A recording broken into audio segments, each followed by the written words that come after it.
Olá, muy buenos dias. Estamos acá sempre traindo temas importantes para sermos mejores líderes, mejores ejecutivos, mejores personas. Sempre temas atuales que nos ajudam a guiar aí nossos negócios em águas turbulentas. E hoje vamos falar aí de geopolítica, de ciência política, de diplomacia.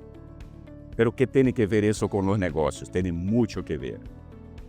Mi entrevistado de hoy es el ilustrísimo amigo diplomático chileno Pablo Cabrera, un amigo. Aí, Pablo, muchísimas gracias por estar aqui comigo, estar aqui nesta, como decimos em Brasil, esse bate-papo, né? Nessa conversação, Pablo, uma carreira aí larguíssima experiência aí internacional na diplomacia em vários países. Has passado por aí, por Inglaterra, por China, me ha contado a história de Bucareste, todo esse mundo mundial, mundo global. E também ha sido nosso diretor aqui durante largos anos aqui em Chile, aqui em Santiago, onde nos ha ajudado bastante aí e sempre conversamos sobre temas geopolíticos e sempre é uma fonte de inspiração. Assim, Pablo, muitíssimas graças e um prazer enorme estar aqui contigo, falando sobre lo que está pasando nesse mundo, esse louco mundo atual. Muchas gracias, Aurelio. Estoy encantado de estar contigo hoy día, poder seguir conversando de tantas aristas políticas, sociales, económicas, geopolíticas que están sucediendo hoy día en el mundo y aportando un poco con esa experiencia que uno ha podido vivir en este mundo convulsionado, como dices tú, desordenado, donde hay que contribuir de alguna manera a ordenar el desorden. Creo que es una buena oportunidad para que conversemos de diferentes temas que están de atención de la opinión pública hoy día, no solo de los empresarios y de los políticos, sino que también del hombre de a pie. Muy bien, estamos en un mundo en guerra aí, ¿no? O sea, Irán, Israel, aí tenemos Estados Unidos de un lado, China del otro, Rusia, Europa, América Latina um pouco olvidada e buscando seu espaço. O sea, ¿qué está passando no mundo atual, Pablo? Como lo ves? E em que isso nos afecta aqui bueno, en América Latina, en Chile também, ¿no? En especial Brasil, como lo ves? Estamos en una crisis sistémica, creo. Estamos terminando una etapa que se desvanece y se desvanece rápidamente, y el inicio de otra que no termina de ser inicio, porque parece ser que todas las predicciones de que hoy vamos a tener el fin de la historia, hoy vamos a tener un mundo de cooperación, de entendimiento y de paz, por el cual trabajamos tanto tiempo y se ha gastado tanta tinta, tanta energía en hablar de paz, de seguridad y de cooperación. Y hoy día estamos en un mundo en crisis, en un mundo de confrontación, en un mundo de guerra, en un mundo de rearme en vez de desarme. Y esto significa que tenemos unos desafíos donde prácticamente todo es estratégico. Todo nos afecta en general, al hombre, a la naturaleza, a las actividades diferentes. Estamos en un mundo, como digo, desordenado, pero que no tenemos que tener un pensamiento positivo con el objeto de contribuir a salir de esta crisis. Las crisis a veces dan una posibilidad de reiniciar algo, y aquí lo que se necesita, a tu pregunta, es quizás reiniciar el software cívico que pueda hacer que la convivencia sea armónica y que la paz sea real. Y el desarrollo sustentable, como hemos venido diciendo desde el siglo pasado por mucho tiempo, y todavía tenemos algunas dudas de si la sustentabilidad del planeta es una realidad o vamos en camino al abismo. Sim, e me gostou essa reiniciar esse software, não? Veo que essa coisa de cada vez mais essa polarização, não? Ou seja, sempre os extremos, uma pelea, digamos, de quem está certo, quem está equivocado, o cancelamento, o uso das mídias sociais em todo esse contexto que está faltando aí, Pablo, para que tengamos esse sentido comum, esta tolerância que falta no mundo atual, e que sem dúvida eu creio que é um problema que, o sea, que extrema a crise que estamos viviendo. ¿Cómo lo ves? ¿Qué podría ser la salida para eso? Mira, yo creo que estamos viviendo en el mundo de las tres I's. El mundo de la incertidumbre, lo que da mucha inseguridad y inestabilidad. Entonces creo que las tres I debemos enfrentarlas con serenidad a través de acciones concretas, no tanto diagnóstico, porque hoy día las instituciones de intermediación tradicionales están debilitadas. La digitalización, las redes sociales, el cambio de paradigma de comunicación y de relacionamiento ha significado que las instituciones hoy día cuenten menos y el derecho, el imperio de la ley también. Yo te pregunto, tú me respondes, pasa a ser una habitualidad y no hay etapa para la reflexión, para Claro. mirar un poco. Entonces, para enfrentar las tres I's, quizás podríamos expresarlo en las tres D.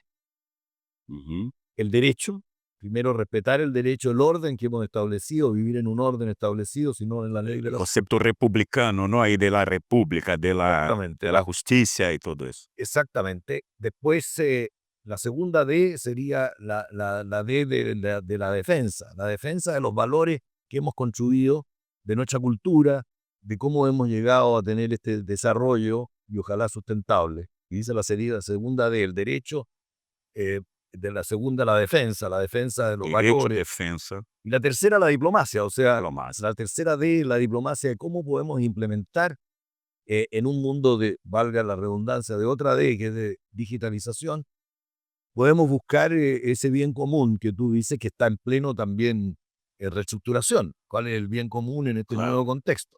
¿No? Entonces, creo que se requiere que las instituciones reseteen su orden y comiencen a avanzar en el tema de la cooperación, porque para que esta consonancia para enfrentar las tres I, esta inseguridad, incertidumbre, ¿no es cierto? Y inestabilidad con el imperio de la ley, con el derecho, la diplomacia, tenemos que primero identificar cuáles son los contextos en que vivimos. No vivimos en el mismo. Hay muchas generaciones, hay que hacer un diálogo intergeneracional. Hay un antes y un después, son demasiados los antes y después. Antes de la caída del muro de Berlín, después de la caída del muro de Berlín, antes de la pandemia de la COVID, después de la pandemia de la COVID, antes de la crisis subprime, después de la crisis. Y esto va abarcando todos los temas de la convivencia, de la vida, de la cotidianidad, de la vida diaria. Entonces hay que ponerle contexto primero para poder saber cuál es lo más aceptado, cuáles son las líneas que podemos seguir, ¿no? Lo segundo tiene que ser la segunda C, el contexto, la consistencia. O sea, tenemos que estudiar.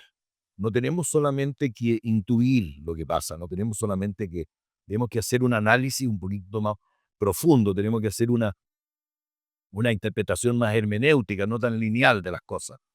Cómo se combina una época con otra, la época que se desvanece con la época que nace.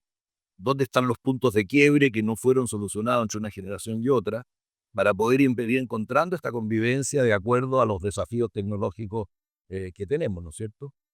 La tercera C, podríamos decir, que sería la cooperación. No hay balas de plata, no hay países individuales que puedan solucionar esto, sino que a través de la cooperación. O sea, esto es I más D más C. Yes. I más D no es solo inversión y desarrollo, que también podría estar en el contexto de esto, sino que I más D más C. O sea, el enfrentar la inestabilidad y la incertidumbre con reglas claras, que son con el derecho, con acciones diplomáticas. La diplomacia es, por ende, un arte. Y un arte que comprende todas las facetas de la actividad de las personas. Y poder buscar un entendimiento, un puente, hacer un nexo por el objeto de ir a través del entendimiento, de estudiar líneas de acción. La diplomacia quizás es la única que, a partir de la incertidumbre, debe entregar cuotas de certidumbre. La academia es la que desarrolla teoría a partir de hechos puntuales ya. El tema estratégico de la defensa, los militares, las Fuerzas Armadas, elaboran sus teorías a través de cuadros de hipótesis. Claro, Hipótesis de conflicto, hipótesis de paz, hipótesis. La diplomacia debe ir un poquito más allá. claro, Debe ir entregando certeza, por eso se requiere cooperación, se requiere tener la capacidad de identificar cuáles son los riesgos. Hoy día los riesgos son todos estratégicos. Antes se podían analizar en una empresa por riesgos financieros, riesgos climáticos, pero hoy día todo eso afecta. claro. Es como por eso hoy día se habla de la geopolítica.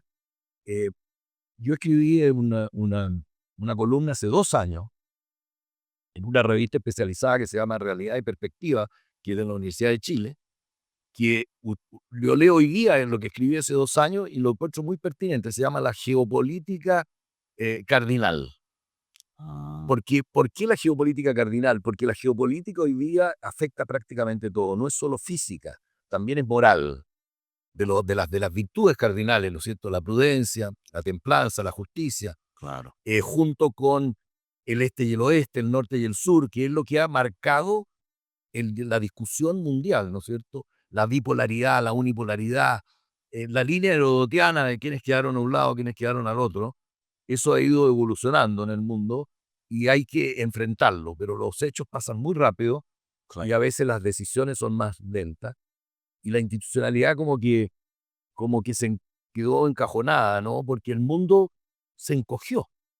Con claro. la digitalización se encogió y basta apretar una tecla para decir, Inmediatista, ¿no? exacto, yo quiero esto, Sí, y empieza una lucha muy, no es tan evidente, pero muy presente, que es entre la percepción y la realidad. Muchos entienden que su percepción es la realidad del mundo. Y hoy día hay que estudiar un poco las diferentes culturas, ¿no? será que no é um gancho aí que tu me acuerdas aí uma coisa que, bueno, que dicen muchos los filósofos estoicos y, bueno, el chileno Jorge Milas, que me gusta mucho, ¿no? ¿Será que no falta esa cosa de, será que la gente no tiene que interiorizar las cosas individualmente, pensar y a partir de ahí tomar su decisión ao invés dessa coisa imediatista? Será que não está faltando essa búsqueda del indivíduo, el próprio indivíduo, hacer su reflexión y tomar su decisión? Como vive y después filosofa, ¿no? O sea, Exactamente, yo como creo que son como los ciclos de la historia, ¿no?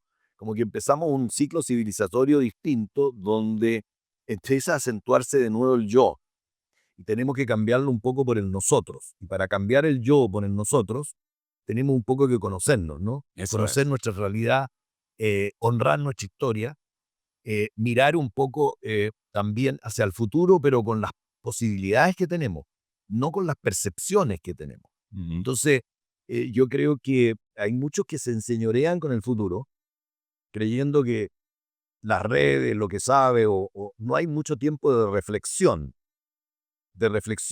y desprecian el pasado.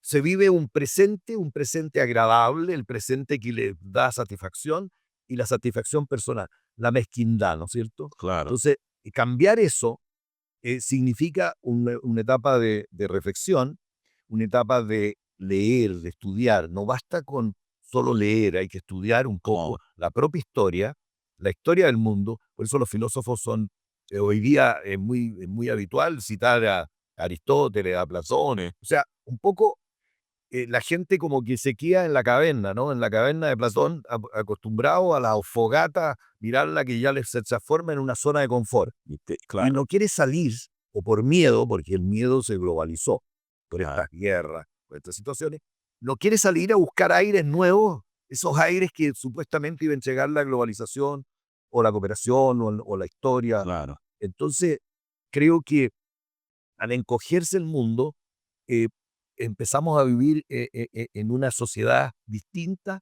ya no en la comunidad. Claro. Yo soy de aquellos que creen que hablar de comunidad internacional hoy día es un poquito desafiante. Yo creo que vivimos en una sociedad internacional. Claro, El concepto de comunidad es el que hay que recuperar. claro, Y creo que eso se hace en las empresas, se hace en los gobiernos, se hace en los colegios, se hace en las universidades, se hace en las regiones, no solo en el centro, en la centralidad. O sea, como diría alguna de las encíclicas del Papa Francisco, que ahora van a ser, y según se ve, implementadas también y seguir implementándolas con mayor énfasis con el nuevo Papa, el tema de ir a las periferias, no solo a las periferias físicas, sino que también a las periferias morales, ¿no? Claro. Ya entender a la gente que tiene el derecho a tener problemas, pero el derecho a tener problemas, porque ese mundo es así, eso no significa que esa persona va a ser solo víctima de esto, sino que tiene que ser participativa en solucionar también los problemas, participar en la solución, Claro. beneficiarse con la solución, pero participar también en cómo se busca esa solución. Entonces, eso significa comunidad. Claro. Ir a las periferias también. No es que las periferias van a tomar las decisiones, se vuelve a la centralidad a tomar decisiones, pero mucho más informada, más participativa, más democrática. Por eso hoy día, eh, quizás en la democracia, los derechos humanos son el ejemplo, prácticamente son identitarios Sí. de nuestra cultura aquí, de nuestra región, un humanismo latinoamericano es una Sí. cosa muy marcada, ¿no? Pero creo que eso está también muy desafiado. Claro. Entonces hay que expresarlo y hay que conversar con otras culturas. No hay que interculturizarse, no hay que buscar la interculturización a tu pregunta. Sí. Hay que dialogar entre las culturas para poder encontrar mínimos comunes denominadores para avanzar en la agenda global que pueda tener una visión no de consenso total, pero de identidad de cuáles son los primeros temas y las prioridades de la agenda.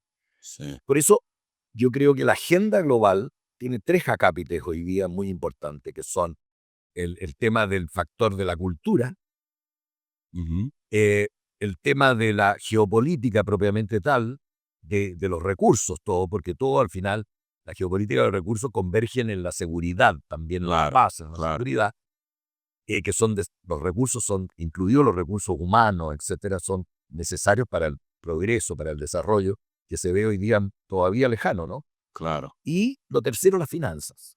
Claro. Yo creo que no hay progreso sin manejo de las finanzas. Sí. Y las finanzas tienen que verse de dónde bien se saca. Y en las empresas, por ejemplo, hoy día se ve que las finanzas son importantes, pero no solo desde un punto de vista del beneficio o de la ganancia, y lo lógico que tiene que tener, sino que tiene que tener también, ha ido incorporando, de hecho, esta empresa que hemos compartido nosotros se ha ido incorporando y ha tenido muchos logros y reconocimiento en lo que se refiere Creación de valor, la ¿no? creación de valor, a la atención del medio ambiente, a la atención del medio ambiente, a la Comunidad, atención de social. la sustentabilidad y a la atención de la gobernanza, ¿no? O sea, ahí yo creo que se mezcla todo esto que hemos estado conversando de valor para la empresa desde una perspectiva de enfrentar los riesgos con mayor conocimiento, con mayor participación de los consumidores, de quienes son los stakeholders. Ujú. Entonces, creo que eso se debe traspasar prácticamente en todas las actividades y ojalá en todas las empresas, porque esto es un Esse é, tema esse, todavía. esse é um tema interessante porque, ou seja, hoje em dia, Pablo, bueno, as empresas, a atuação do diretório, de los consejos, del board, não? É muito mais atuante e corrente, fazendo as perguntas corretas e tudo. Não é quem executa as ações, pero é um apoio fundamental às empresas hoje em dia, cada vez mais, em um mundo mais complexo, não?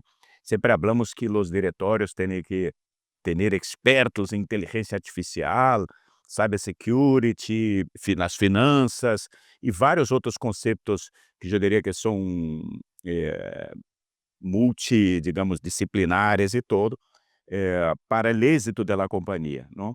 E aí entra também esse tema geopolítico, essa leitura de riscos geopolíticos, de onde tu te posicionas, se é num próprio país, se é na própria região, mas também global, porque hoje as coisas se interconectam, não? Essa guerra que estamos vendo aí no Oriente Médio, como isso afeta o preço do petróleo, a inflação, a taxa de interesse, tudo isso está interconectado, não? E aí eu vengo la tua atuação nossa, em nosso diretório lá, que muito importante essa visão com profundo conhecimento da geopolítica, de como afeta isso nossa estratégia, nossos riscos, como vês a relevância disso em los diretórios da companhia, contar com esse tipo de conhecimento, de experiência? Bueno, eso es muy pertinente, me parece. Creo que hoy día el producto es el mundo. Entonces, yo hace un tiempo leía y de repente cito esto, los cientistas políticos, unos anglosajones, que escribieron sobre el ADN del innovador. ¿Qué significa innovar? No solo hablar que vamos a innovar, que vamos a cambiar. Ajá. El ADN del innovador significa, a tu pregunta de cómo se compone un directorio, etcétera, esto es el ideal, se supone, ¿no? El ADN del innovador, lo primero que tiene que tener es el conocimiento del producto. Si tú quieres innovar en energía, en tu negocio de energía o en cualquier negocio de otra actividad, tienes que conocer el producto. Y hoy día el producto es un poquito más extenso porque es el mundo. Claro. Sin ninguna fatuidad ni pretensiones, no todo el mundo, valga la redundancia, conoce el mundo. Entonces hay que ir y recurrir a la idoneidad, a las personas idóneas, un poco, de que tengan un conocimiento un poquito y que lo sume a la segundo ADN, que es la experiencia, ¿no? Es la experiencia que esto no significa ser más viejo o más joven, significa una experiencia frente a lo que es una gestión Conhecimento. o una administración de una empresa, etcétera. Conocimiento, estudio, etcétera, Exato. que lo ha podido volcar en experiencia. El tercer punto del ADN sería los contactos, las redes de contacto. Y las redes de contacto a veces no son solo nacionales, y no son solo tampoco entre empresarios, o no son solo entre administradores, tiene que ser con la política, con los políticos. Eh, Ese sería el tercer ADN del innovador. Y el cuarto es la convicción, a raíz de todo esto que tienes, de que va a mover el statu quo. Cuando te hablo de estas relaciones, puedo solamente citar experiencias personales. Y yo también tuve la suerte de dedicarme soy abogado de profesión en la universidad y me recibí de abogado, pero me dediqué a la diplomacia, principalmente. Tuve 9 años en esta empresa, en directorio, que fue muy enriquecedor, ¿verdad? Pero también estuve en la política. Tuve 5 años en la política, estuve de subsecretario en el Ministerio de Defensa Nacional, en lo que era específicamente, estaban divididos en la Marina, en el subsecretario de Marina, y en Chile la Marina, se habla de subsecretario de Marina porque tiene la dimensión de la Armada, que es la dimensión de la defensa, el subsecretario, pero tiene la dimensión de la administración del territorio marítimo nacional. Entonces, la política, para poder innovar, también el conocimiento de la relación con los políticos, y no solo con los políticos de un solo sector, o los que podrían representar o estar más sintonizados con el valor de tu empresa. Porque la política es muy líquida, igual que la sociedad hoy día, como diría Zygmunt Bauman, Sí, que la sociedad líquida, ¿no? sí. Que es cada vez más líquida. Entonces, la política también cambia mucho, el mundo del movimiento. Entonces, para poder tener esta capacidad de irse ayornando, acomodando a lo que son los desafíos de la geopolítica, hay que también tener la capacidad de poder aportar a lo que es la innovación, en lo que ir poniéndose a tono con los tiempos, ¿no? El signo de los tiempos.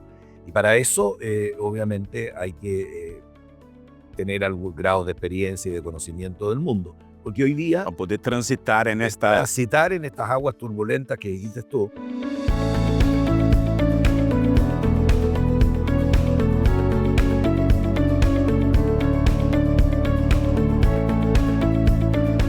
Pablo, eu tenho aí pouco mais de 2 décadas de experiência aí em la área de energia, setor elétrico, como decimos. Empecé aí los 90, final de los 90, as privatizações que tuvimos em los países da Latinoamérica e todo. Depois aí, bueno, a crise em Argentina, que começou essa coisa da basificação e tal, e vários governos, aí a Argentina se colapsou em algum momento. Depois, bueno, aí vários movimentos aí, pero uma coisa que sempre que siempre me llamó la atención en nuestra actuación es el hecho de saber navegar en estas aguas para que los negocios alcancemos los objetivos y tengamos estrategias claras para lograr digamos, la rentabilidad de los negocios, los activos que tenemos en la región. Pero siempre fue fundamental estar acompanhando esta geopolítica em los países. O que estamos vendo agora é que cada vez mais frequente, mais rápido se está cambiando, não? Todo é muito mais imediatista, então é muito mais relevante esse posicionamento, digamos, ou entender essa dinâmica geopolítica, não? Por exemplo, em Latinoamérica, temos governos de direita, como é o caso de Argentina, aí com Milei, acá em Chile de esquerda, Brasil também, Colômbia também, ou seja, pouco, e aí se vê alternando esses governos de forma muito mais frequente, ou seja, se querem a sociedade exige uma execução muito mais concreta e benefícios para a sociedade muito mais concreta e mais rápida, e a sociedade com mais voz através de mídias sociais e tudo isso. Não é que também tu vê as sociedades também mais manipuláveis em todo isso também, é um hecho, e essa polarização, não?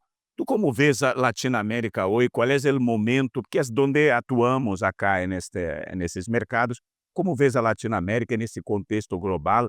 Há espaço, não há espaço, somos fadados a ser olvidados, ou como nos podemos posicionar melhor para que, digamos, os negócios também, como tu bem dizias, deixem legados em não, essa criação de valor à sociedade local, aos países locais. Como vês Latinoamérica nesse contexto?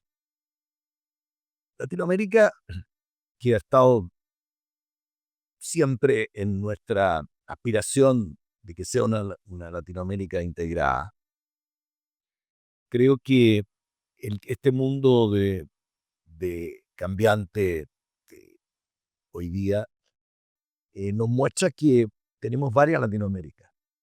Tenemos América del Sur, el cono sur, la parte norte de América del Sur, Brasil, que es un continente en sí mismo, Centroamérica, que tiene una realidad o unas prioridades distintas, sea por su ubicación geográfica, sea por su historia, y América del Norte, que hay otro país grande de América que es México, que tiene una relación especial, natural y muy integrada con Estados Unidos. Estados Unidos, sí.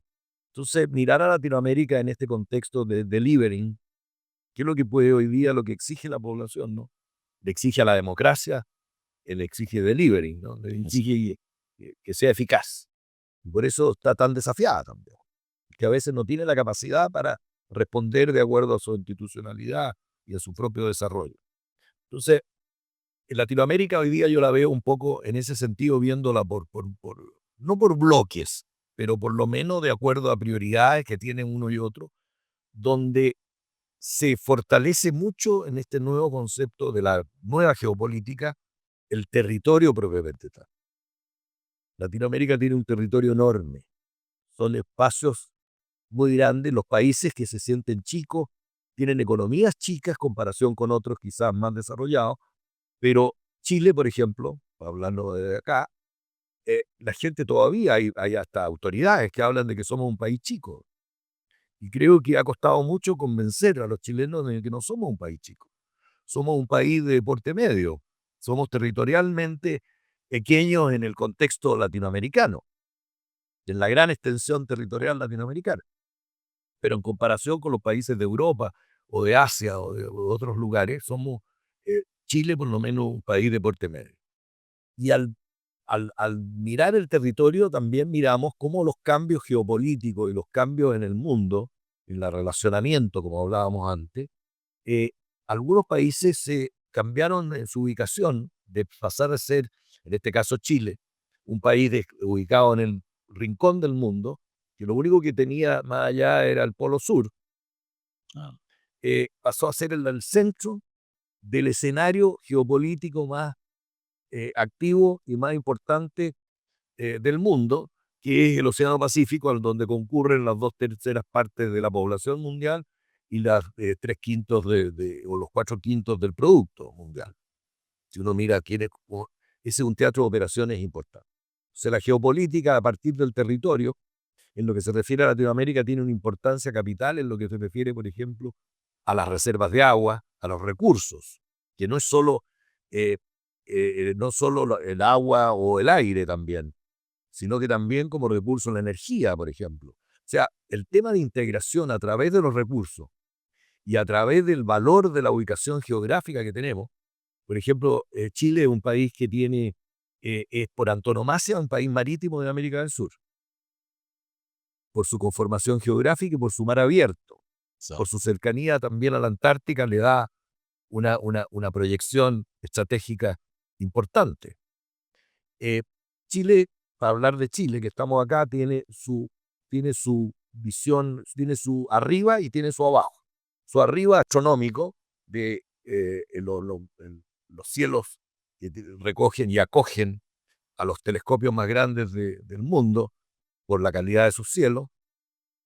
Tiene hielos eternos, tiene desierto, que no es muy común que los países tengan desierto. O sea, su territorio ya es una riqueza. Brasil, ¿para qué decir?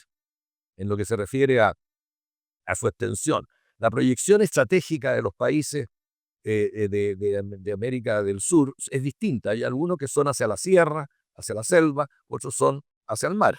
Claro. Y ahí está su proyección, su importancia. Entonces, el delivering de América del Sur, en este caso, primero, tiene que estar dado por justamente esta geopolítica de los recursos, donde acogemos no tanto en la unidad política, porque hablamos el mismo idioma, no hay tantas diferencias en ese sentido, tenemos un humanismo genuinamente latinoamericano que ojalá lo aplicáramos, pero a veces le ponemos mucho énfasis en el tema político propiamente tal, que es un capital.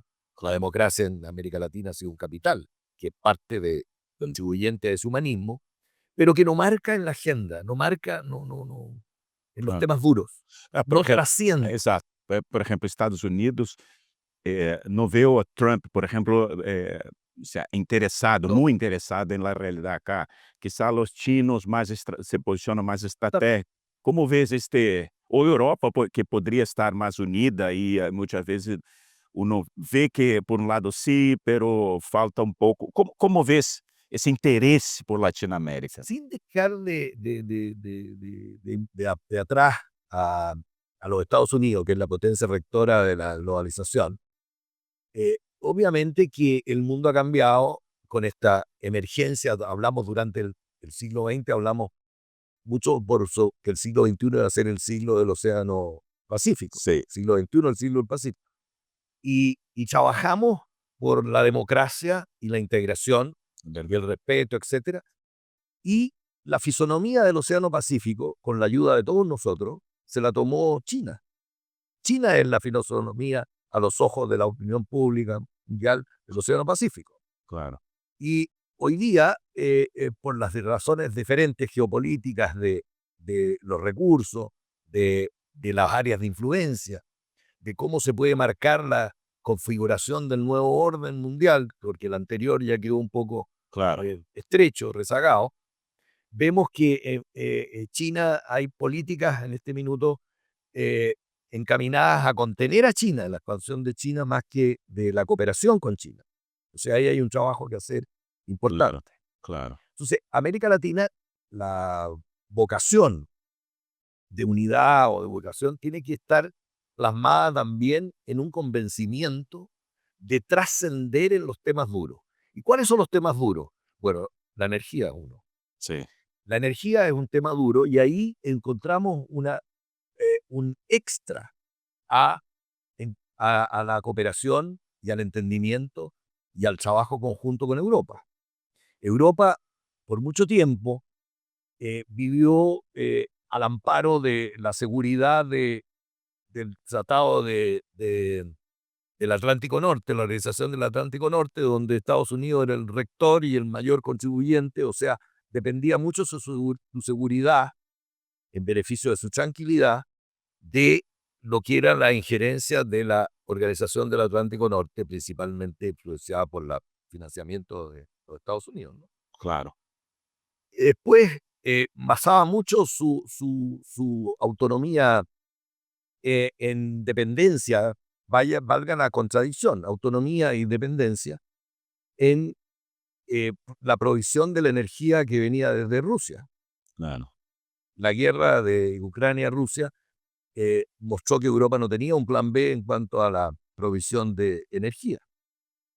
Y su relación comercial con China, principalmente. Su gran salto comercial de ventas de tecnológica o de intercambio comercial llegó con China. Y el mundo de repente se desorganizó. Exacto. Y en ese contexto ha tenido que buscar nuevos acomodos. Y nosotros también, los de América Latina también. Claro. Y también los del Asia. Entonces, lo que hay que buscar justamente es cómo vivir en paz y en seguridad podemos también desarrollarnos sustentablemente. Y en ese sentido hay que resetear, como te decía yo, las prioridades en cuanto a... Y ahí América Latina tiene un valor instalado, una capacidad instalada importante en lo que se refiere a los recursos Tenemos los recursos del territorio. La energía, que ojalá pudiéramos hacer una integración energética, que ha sido una aspiración muy grande siempre, de poder surtir de energía a otros sectores del acontecer mundial. Yo creo que si miramos el mapa y vemos por dónde han venido las fricciones en Europa de guerra o de dificultades, la energía ha sido el factor central.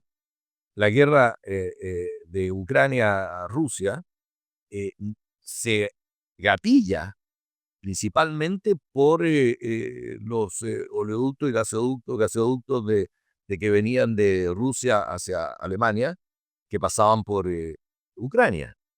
Cuando Ucrania le puso servidumbre, pago de servidumbre, y se construyó otro gasoducto que no se ha utilizado. Claro. Pero ese es un movimiento peligroso. Peligroso. Pero ahora lo vemos en Irán.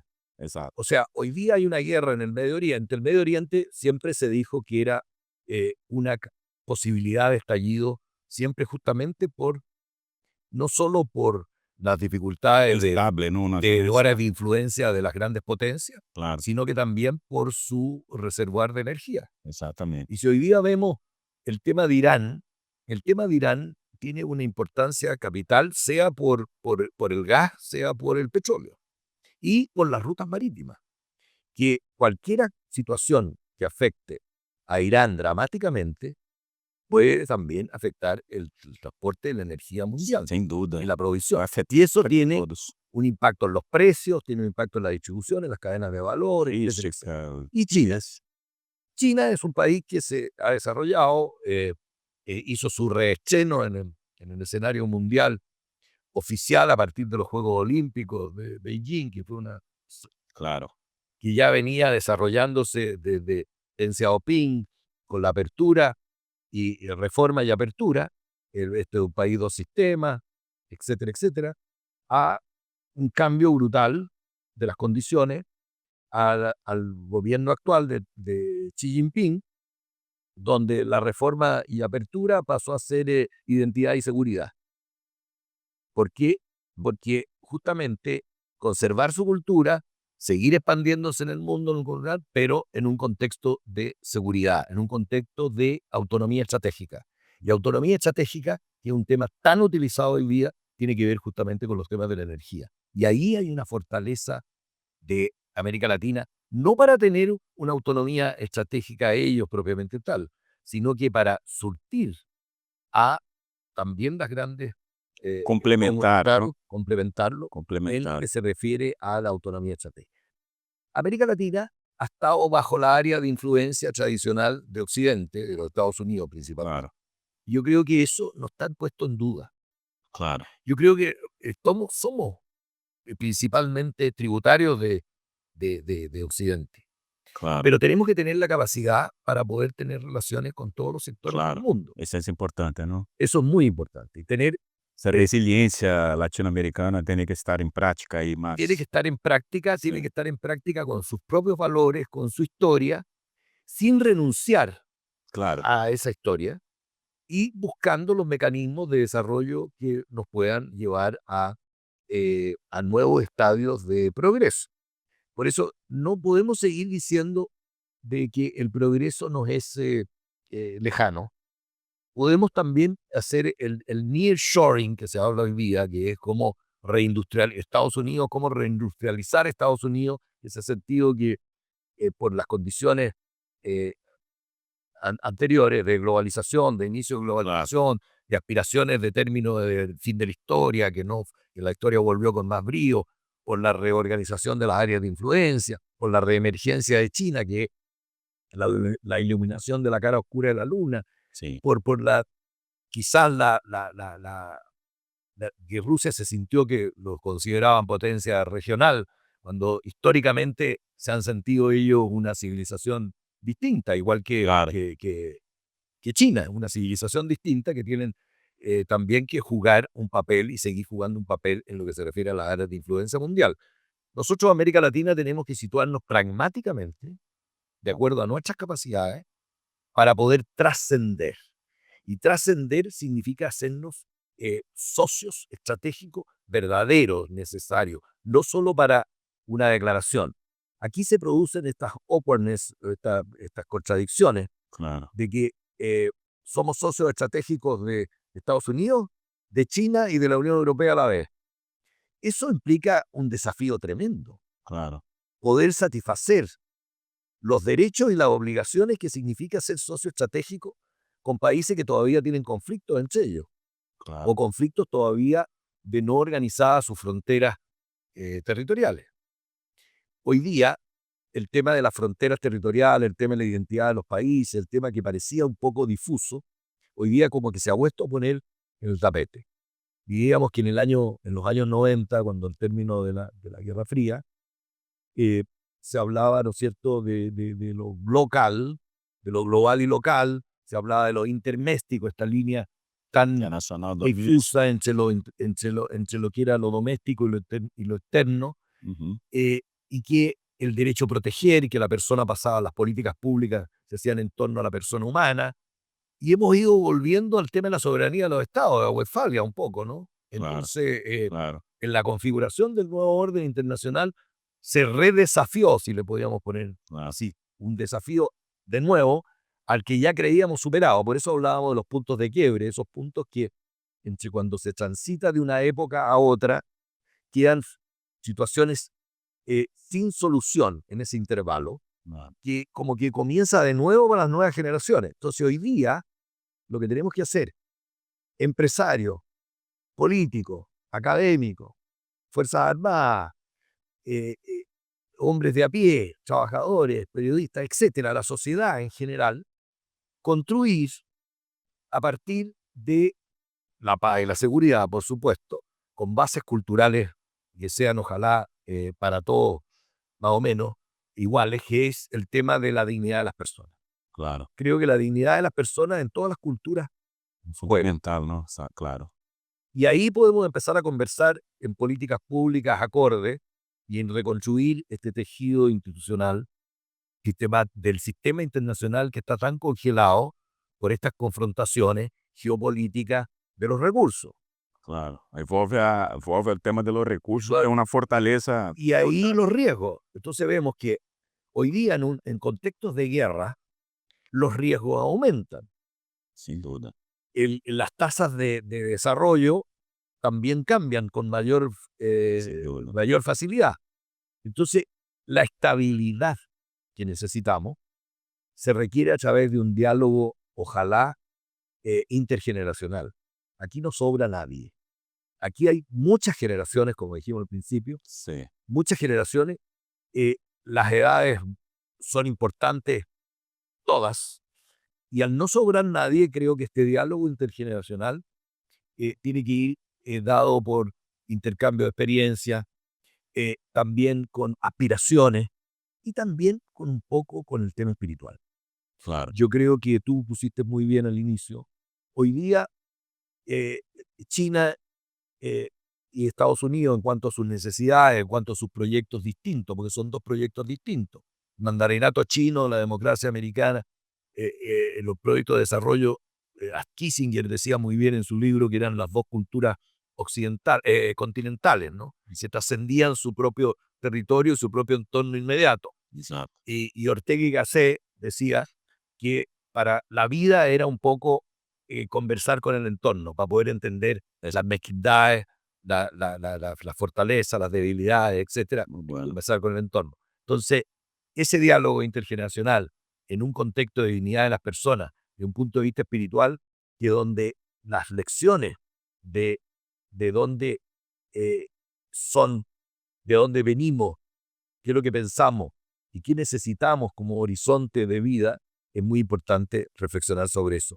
No quedarnos solamente en una parte, para que empresarios, políticos, académicos, diplomáticos, trabajemos en conjunto y tengamos un mundo. Pablo, tu me comentaste de tu livro, vai nesta linha ou Sí. porque tu já terminaste de escrever, está contando um pouco toda essa visão, porque eu vejo que é muito rico isso para, sobretudo para navegar nesses tempos, contar com esse conhecimento e poder, sobre esta base, poder definir estratégias, entender um pouco por quê e como chegamos hasta cá nesse momento.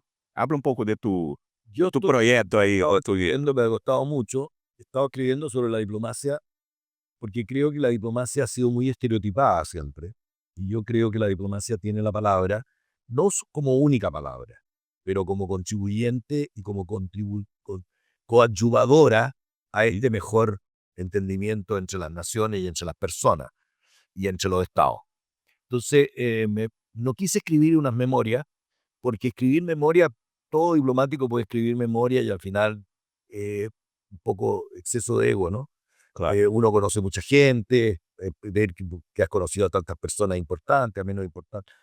Yo digo que hoy día esto de lo híbrido, que se da en todas cosas, creo que también se da en esto. Y escribir un poco una reflexión sobre la diplomacia autobiográfica, Ah, con algunas anécdotas, con algunas cosas importantes, a través de mis misiones como, principalmente como embajador, pero partiendo de la base de explicar desde mi perspectiva, de lo que fue mi carrera, qué es lo que es la función diplomática.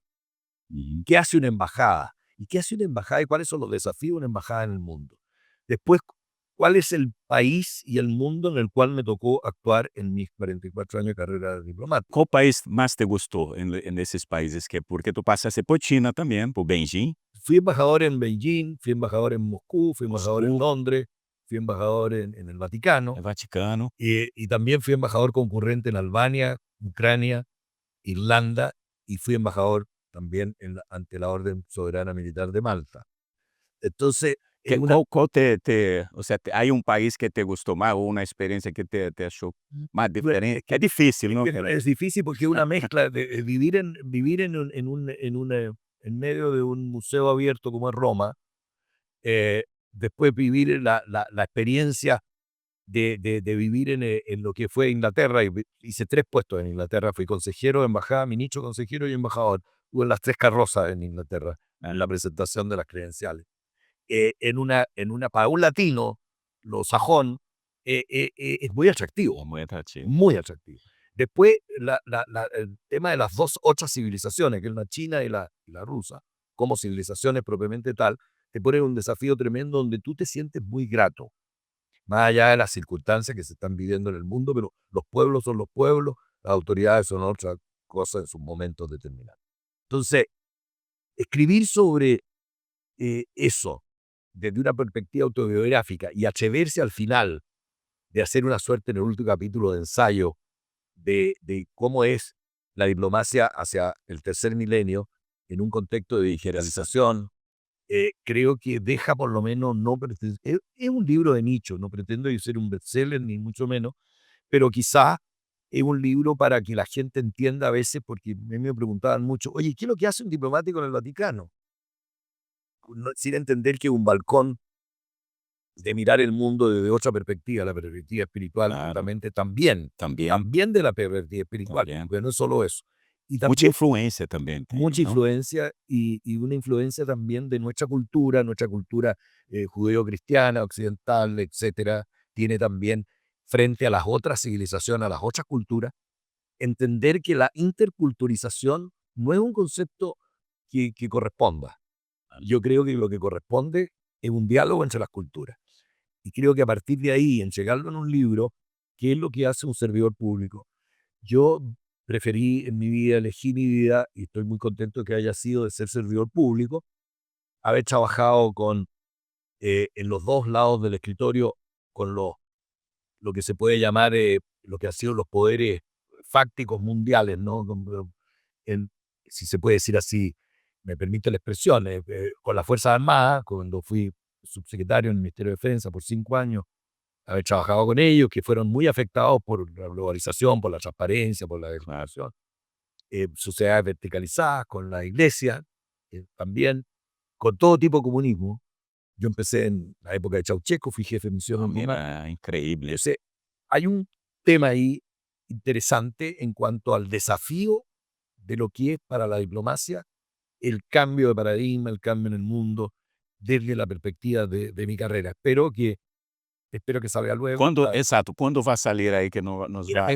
Está en la editorial, tengo pendiente una conversación con el editor, porque todos los días veo que están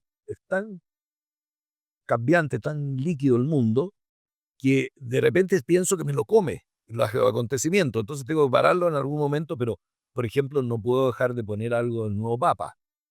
Y no puedo dejar de poner algo de Irán. Alberto, nunca va a acabar. Nunca va a acabar, pero tengo que ponerle algunas frases en lo suficiente. Bueno, aquí yo tengo varios ya del equipo que quieren leer tu libro. Entonces, cuando lance, avísanos porque vamos. Ojalá el editor no sea muy exigente para que pueda salir luego. Sí, no, ahí Pablo, muchísimas gracias ahí por una lección ahí, una aula completa ahí sobre diplomacia, sobre geopolítica, sobre geopolítica, sobre y cómo eso afecta la sociedad, los negocios, los individuos, las comunidades. Y yo creo que cada vez más tiene que estar en el orden del día de las compañías esa preocupación, esa ocupación y estar analizando los riesgos de los negocios frente a esos contextos, ¿no? No es un tema raso, es un tema profundo y yo creo que tú nos has mostrado acá y te agradezco enormemente ahí tu generosidad aquí de hablar en este canal maravilloso. Yo te agradezco a ti, creo que lo que tú terminas la conversación es muy importante, haber participado después de todos esos espacios, haber participado y conocido a fondo el mundo de la empresa. Creo que de una perspectiva de una empresa también internacional, creo que enriqueció mucho mi visión también geopolítica de las cosas. Quizás faltaba esa dimensión de la empresa, que es muy importante, que se combina con la diplomacia y se combina con la política de una manera muy activa y importante. Así que muchas gracias, estoy encantado de haber compartido algunas experiencias y algunas ideas hoy día con ustedes. Gracias, Aurelio. Muchas gracias a ti. ¿Te gustó? ¿Gustaron de la...? Bueno, el equipo aquí aprobó, ele siempre dando el ok. Entonces, ¿Aprobó? muchísimas gracias. Hasta la próxima ahí. Gracias. Gracias.